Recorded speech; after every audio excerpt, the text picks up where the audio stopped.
Consequentemente, nós nascemos num contexto que hoje se consolida, que é o contexto da dominância financeira. O nosso grande mestre Celso Furtado, em 98, já alertava que o mundo passava por um processo de transformações econômicas, que essas transformações iam apontar qual seria o modelo de transferência de renda. Por onde se consolidaria a transferência de renda no mundo. E é exatamente o que a gente vê, anos depois publicado num trabalho do professor Antônio Correia de Lacerda da Unicamp, disponível desde 2010 num livro intitulado Brasil sob a Nova Ordem, que é essa porra louquice do mercado financeiro. Descolou completamente da economia real. Num espaço de 27 anos, o PIB da esfera financeira, da multiplicação fictícia do capital, ele ultrapassou em 4 vezes o PIB da produção real. Então, o trabalho como categoria de dignidade humana foi posto na lata do lixo. O dinheiro como a mola propulsora do trabalho, da produção, do acesso da população aos bens de consumo para promover uma qualidade de vida, isso tudo foi para o brejo.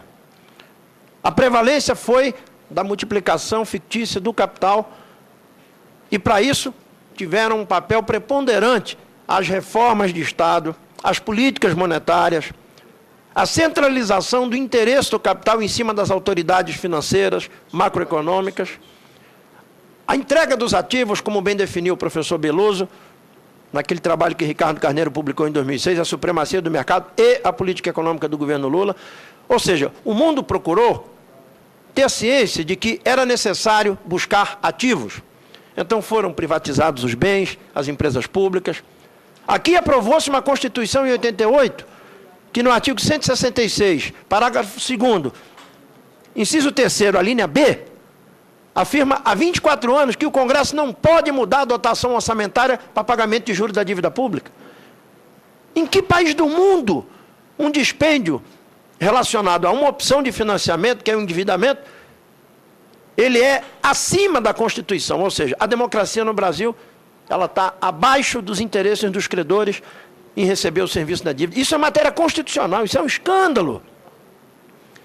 E esse escândalo vem sendo empurrado com a barriga, vem sendo turbinado, anabolizado com os orçamentos que nós temos aprovado e as 2 últimas leis das diretrizes orçamentárias.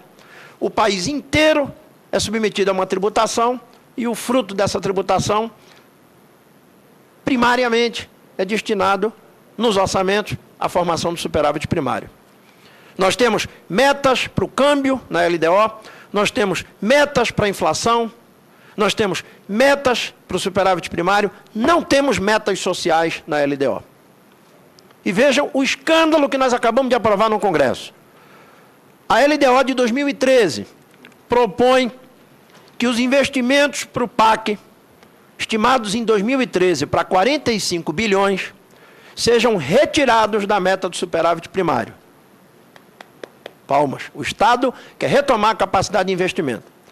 Eu propus pela bancada do PDT que os investimentos para a educação, para que começássemos a dar o salto dos 5,1% atuais para 10% do PIB, nos quais a parcela de contribuição do Tesouro Nacional da União Federal é de 20%, que esses investimentos ficassem fora da meta do superávit primário.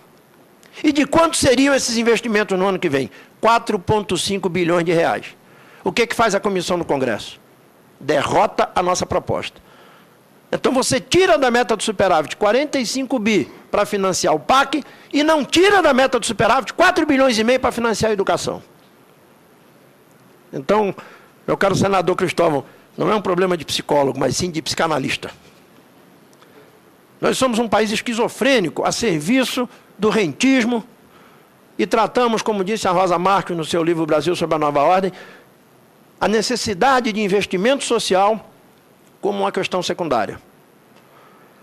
Nós estamos há 80 anos com o Manifesto dos Pioneiros da Educação de 1932, dizendo que não se pode submeter os investimentos e a prioridade da educação a um papel secundário, colocando sobre essa meta as questões da economia, porque para que até nós prosperemos, saindo de uma economia primária para uma economia do conhecimento, de valor agregado, de alta tecnologia, isso não se faz sem a educação. sem a educação básica, sem o ensino superior, sem a pós-graduação. Há 80 anos, Lourenço Filho, Fernando Azevedo, Cecília Meirelles nos escreviam um manifesto dos pioneiros da educação. E nós continuamos submetidos a essa lógica. E eu queria aqui ler alguns trechos de um artigo que eu publiquei, intitulado Guido Mantega e o Financiamento da Educação, no dia 6 de julho. Porque 2 dias antes o ministro da Fazenda foi à Fiesp e, no meio da sua fala sobre a economia, disse que o Plano Nacional de Educação aprovado pela Comissão Especial poria em risco o equilíbrio fiscal e a meta de 10% do PIB poderia quebrar as contas do país. E eu comecei dizendo o seguinte: até quando o Brasil vai conviver com autoridades da área de economia, finanças e planejamento capazes de afirmar que a realização de investimentos corajosos em educação pode quebrar o país? Na última quarta-feira, dia 6 de julho, opiniões dessa natureza foram ouvidas quando o ministro Guido Mantega, em exposição na Fiesp, afirmou que a aprovação da meta de financiamento quebraria as contas públicas, considerando-a intempestiva. Passo para o parágrafo seguinte. Não há como negar. As palavras de Mantega renovam o lastimável e reprovável viés conservador das nossas autoridades econômicas, que sempre entenderam a aplicação de recursos em educação como uma modalidade de gasto, grosseiramente falando, e não de investimento. Mais ainda, as opiniões de Mantega o inscrevem no rol daqueles para os quais o Estado pode subsidiar crédito às empresas, desonerar-lhes tributos e contribuições, oferecer generosos parcelamentos de dívidas tributárias, ampliar desmesuradamente a dívida em papéis do Tesouro, sem que se explique, respectivamente, quem banca os subsídios, como é que se compensam as desonerações e de onde vão sair as receitas para o pagamento dos encargos da dívida pública. Com seu discurso atrasado, Guido Mantega revela desconhecer o país de cujo governo é o todo-poderoso ministro da Economia da Fazenda há 8 anos. Desconhece a fragilidade do acesso às creches, os vários Brasis espalhados entre os mais pobres, os que vivem nas zonas rurais, de origem negra, brasileiros do Norte e Nordeste. Desconhece o salário dos profissionais da educação, a precariedade do fluxo escolar no ensino fundamental, o elevado analfabetismo e o inexplicável analfabetismo funcional. Faz vista grossa a violência contra os jovens e adolescentes excluídos do ensino médio, não se importa com a baixa taxa de escolaridade de nossa população e o diminuto percentual de nosso acesso ao ensino superior, bem como os indicadores insuficientes de educação profissional e tecnológica e de formação de mestres e doutores. E eu encerraria dizendo, por isso, as declarações do ministro Guido Mantega são lastimáveis, retrógradas, um atentado à seriedade com que assessores e parlamentares da Comissão Especial do PNE trabalharam para sua construção e aprovação. Intempestivas são suas considerações, reflexo do seu desconhecimento sobre a matéria e da prevalência da eterna miopia dos nossos gestores, nada republicanos, colocando a educação em plano inferior e uma pretensa e eterna responsabilidade fiscal e macroeconômica em plano eternamente superior na escala de prioridades do país. Eu lembrei para o Lupe que, num país decente, com uma declaração dessa monta, no outro dia o ministro ia para a fila do seguro-desemprego. E o Lupe lembrou que não vai, porque ele ganha mais do que 2 salários mínimos, né? Então, esse quadro, ele foi muito bem traçado, entre outros, pelo professor Beluso. Nós fomos atropelados, não pelo tsunami financeiro, ao qual se referiu a presidenta Dilma na Alemanha, mas nós fomos atropelados por um modelo de acumulação. O Brasil, a América Latina, alguns países do chamado mundo em desenvolvimento anteriormente, foram guindados a serem plataformas de valorização de ativos. Por que é que o Santander tem hoje no Brasil os maiores lucros em relação à sua matriz? Por que que as grandes empresas multinacionais da indústria automobilística remetem daqui para as suas matrizes lucros astronômicos? Porque nós fomos escolhidos para uma nova divisão internacional do trabalho. E estamos voltando àquele estágio em que éramos produtores de produtos primários e ganhávamos o mundo exportando produtos primários. E ocupávamos uma posição que nossa balança comercial revela de deficitários quando você compara os bens de média e alta tecnologia. Nós estamos reprimarizando o país porque os 2 governos do presidente Lula e o atual mandato da presidenta Dilma não tiveram a clareza e não escolheram construir um processo de ruptura com esse papel de plataforma financeira que o país recebeu.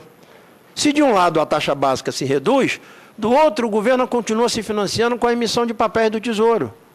Na crise, o governo emitiu 230 bilhões para financiar o BNDES. Ninguém foi perguntar de onde iam sair as receitas para pagar os encargos da emissão dos 230 bi em títulos do Tesouro. Mas quando é para a gente financiar de 5 para 10, chegando a 7% daqui a 5 anos, logo vem o Maílson da Nóbrega, logo vem o Cristiano Romero do Jornal Valor, logo vem os experts dizer que não tem de onde tirar dinheiro para financiar a educação. Tem, são cínicos, são caudatários de uma visão de que o orçamento nacional é um instrumento de reprodução do capital fictício. E aí vocês veem as duas questões que eu quero destacar aqui como dois grandes desafios. A Seguridade Social e a educação. A Seguridade Social é superavitária. Ela foi descrita na Constituição de 88 para financiar a Previdência, a Assistência Social e a Saúde. Ela tem fontes próprias de arrecadação e tem que ter um orçamento próprio.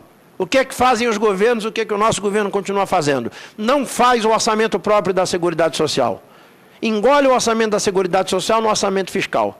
E aí vejam como que a Seguridade Social é superavitária, por que se fratura da Seguridade e a Previdência para entregar a expectativa de rendimento dos aposentados ao mercado privado, e quanto é o impacto da desoneração da DRU. Pode passar a próxima.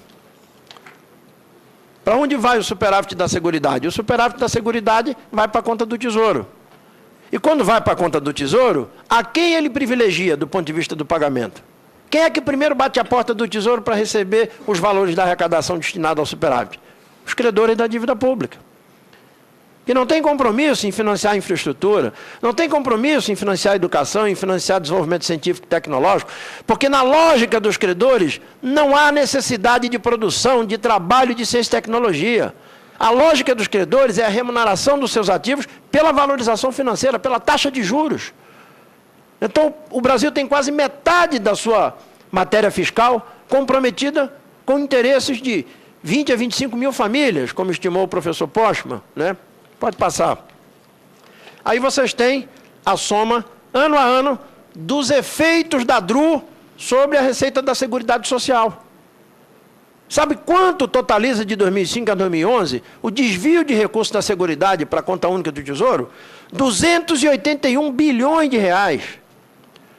E nós tivemos aqui uma audiência de 7h30 da noite de uma quinta-feira a 4h40 da manhã de uma sexta, com a ministra do Planejamento, quando tivemos que discutir a PEC que prorrogava a DRU até 2015. E eu apresentei uma PEC que tirava a DRU da incidência da Seguridade Social, porque isso é um absurdo. O que é norma das disposições constitucionais transitórias virou norma perene. Criou-se o Fundo Social de Emergência, depois o Fundo de Estabilização Fiscal. Quando era fundo, o que eu desviava da Seguridade e redestinava a partir do fundo, eu sabia para onde ia. Porque fundo tem contabilidade própria, ou seja, tem CNPJ próprio. A DRU, quando vai automaticamente da Seguridade para a conta única do Tesouro, ela é irrastreável. E aqueles que quiserem aprofundar, conheçam a tese de doutorado da professora Denise Gentil, da UFRJ. É exatamente sobre isso.